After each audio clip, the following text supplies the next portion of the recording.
What's up, everyone? Okay, so I wanted to make a quick video about service dogs, emotional support animals, therapy dogs, and the difference between all of those and how it pertains to people as homeowners, as landlords, and as business owners. There's a lot of confusion about what exactly an emotional support animal is versus service dog. A lot of people are very clear on what a therapy dog is and what their rights are. So I figure I'll just focus on emotional support animals and service dogs for this video. Some people may know this or may not know this, but I had a stint of training dogs. It's something I've done since I was younger, and I was doing it professionally for a little bit.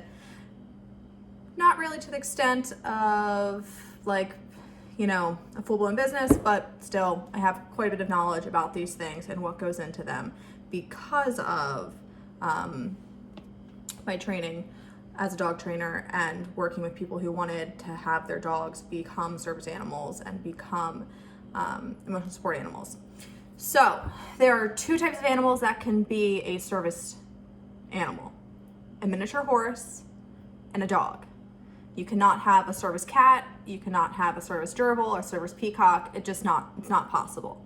Now, a emotional support animal is not limited to a specific animal. Now, you can't have an emotional support pig or emotional support goat or anything like that. It has to be a domesticated pet in order to be a service animal. So the whole emotional support peacock doesn't really work here.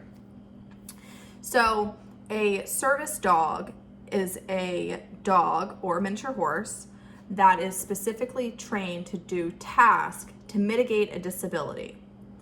Most common is guide dogs, guide ponies, also PTSD service dogs. There are deaf service dogs to help people with hearing loss and hearing impairment. There are service dogs who help with seizure alerts, diabetes alerts. There's service dogs for quite a few things. This key difference between a service dog for something such as PTSD and an emotional support animal for PTSD is that the service dog is trained to perform a specific task that the owner cannot live, or the handler cannot live without this animal. It's medical equipment. Once you have a service dog, it is considered medical equipment. It is no longer a pet. An emotional support animal is still a pet. That's a big key differentiator between these two and how they pertain to you as a landlord or a business owner. Emotional support animals and service dogs cannot be turned away by landlords or property management companies. And this is super important to listen to this next part because there's a key differentiator in the two and what you as a landlord are allowed to request. Service animals, or a service dog, because you're most likely not going to have a miniature pony living in your home as a landlord. So a service dog, you are not allowed to request documentation from the doctor or anyone to prove that it is a service animal. An emotional support animal, you are allowed to request documentation on what the disability is, how they mitigate it, and if this person needs this animal, emotional support animal. So usually that's done by a therapist, a psychiatrist, because emotional support animals are for emotional needs.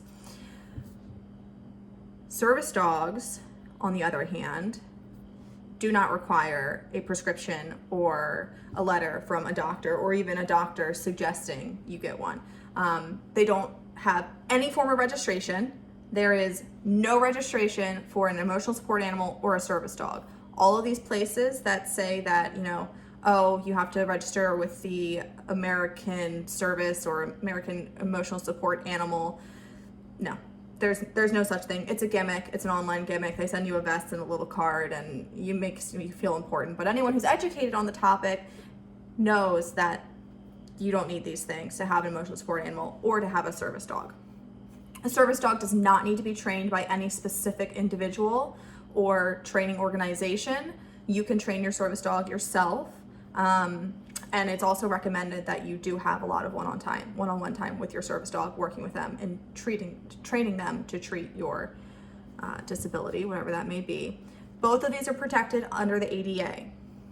So you cannot charge any extra fees for an emotional support animal or a service dog should someone come to your rental with one of these things.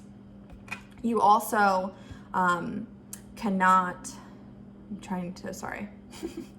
you also cannot turn people away or choose another application based on the fact that they do have a pet. That's considered discrimination. That's a big no-no. Also, something to be mindful about is that you have to make reasonable accommodations if someone has a service animal or an emotional support animal. Usually this means that you have to allow the person to have the animal with no extra fees, no extra security deposit, because it is an emotional support animal. I hear a lot of people coming to me, or not coming to me, but coming to the internet, which on groups that I'm part of, asking, you know, oh, this person claims to have an emotional support animal and we're no pets. I don't want to allow them in here.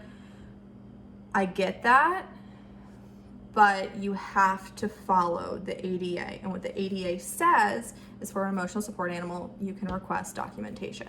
Now, if someone says they have a service animal and you say, you know, I don't allow pets, that is discrimination. That is a big no-no. It is not a pet. It is medical equipment. An emotional support animal is a pet. A service dog is not a pet. It is medical equipment. Two big key differentiators. And it'll save you a lot of trouble and a lot of unnecessary legal fees if you do not discriminate against people with disabilities who have animals who help them mitigate this disability. And that's pretty much the long and short of it. I can go into more detail if you are questioning, you know, what the laws really allow. I'm not an attorney.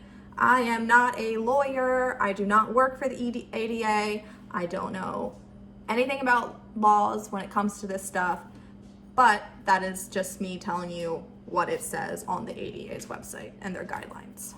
Hope that helps, and have a great day.